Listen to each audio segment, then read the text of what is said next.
I said, I owe it to the Filipino people to be honest to them. I owe it. Mahal na mahal na mahal na mahal na mahal na mahal na mahal na mahal ko kayo po lahat. Hindi nyo naiintindihan kado ko kayo kamahal. Bawat takbo ko para po sa inyo, hindi para sa akin. Unang campaign ko, wala akong gastos kahit na pangalawa, wala akong gastos, wala akong niloko, wala akong inaway. Anong ginawa niyo? Binas nyo na ako ng binas. Sumaba sobrang loob ko. Filipinos should be more caring, more honest. That's why we have all these hardships.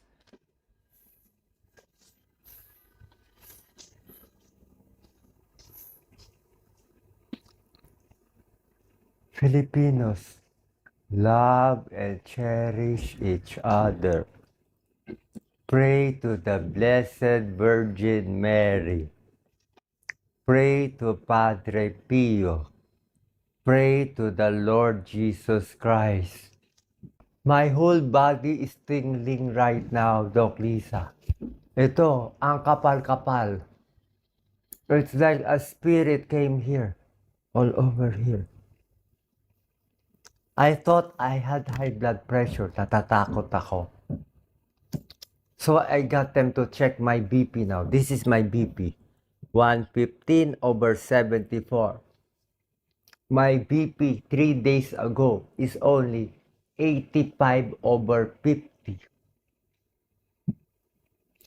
3 days ago, I was vomiting, shouting, delirious. Heart rate is always 118, temperature 36.8. Hindi po ako nagloloko. Hindi to bola-bola. Life and death to. Baka bukas patay na ako. If I live, I will live for you. I will live for every Juan de la Cruz. We need good people to run. Good people to run as senator, president, congressman, lahat. We should love the earth. No to mining. We should tax the correct people. Stop the corruption. Look, the Philippines is so rich. You politician, you bribe the people. You give them money to vote for you. You keep them stupid. You want them stupid. Take this.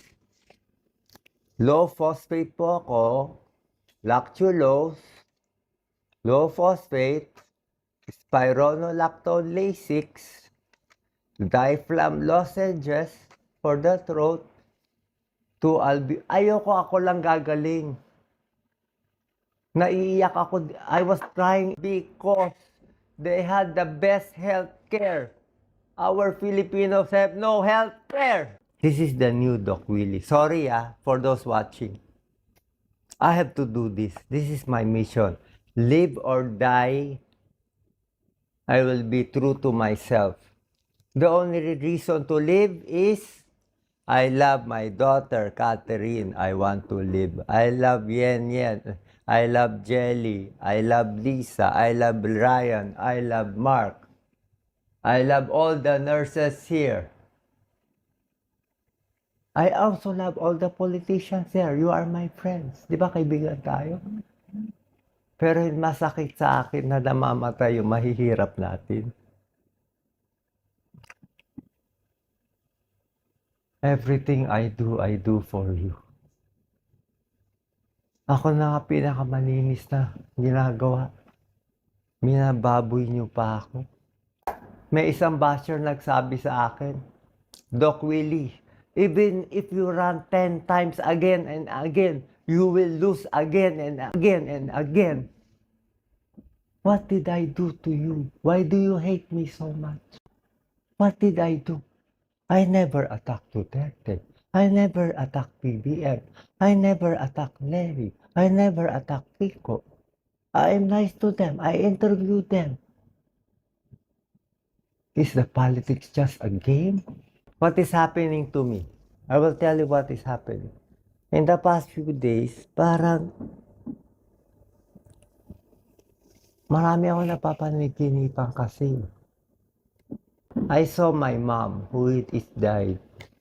My mom died, nandun siya, tinukuhan na niya ako eh. All my 60 years old, I serve Filipino people. Lahat ng charity, all my charity work in Salamat Doc, in Makabayan Doctor, in doing charity work in Pasay Filipino Chinese for 25 years. We always give it to the Filipinos. We will talk medicine. They say I am crazy, but my serum ammonia is normal. Ano ba naramdaman ko ngayon, Lisa? Parang nanginginig yung buong katawan ko. So, anyway, I will decide if I put out this video or not. Pero this is how I feel. If I do not put out this video, I will just die. The news will be, Doc Willie died one day. He did not tell his followers. He lied to his followers.